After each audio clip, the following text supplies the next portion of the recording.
Today I rise in opposition to House Bill 6595, and I can confidently say that this is the most ill-crafted piece of legislation that I've had the opportunity to lay my eyes upon in the 4 years that I've been here.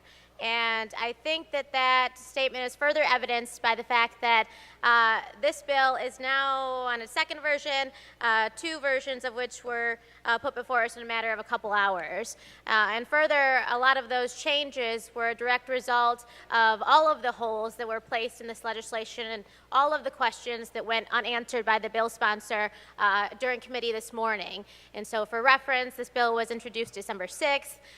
We took it up for testimony today on December 12th and then voted it out on December 12th, and now we're before the full floor voting on this legislation that still has many problems and that frankly didn't incorporate any stakeholders into this conversation at the very beginning. And if that was the case, we may have avoided these other versions that are now placed before us. And so, I find it funny that just last week we're talking about how we're allowing judges to legislate from the bench.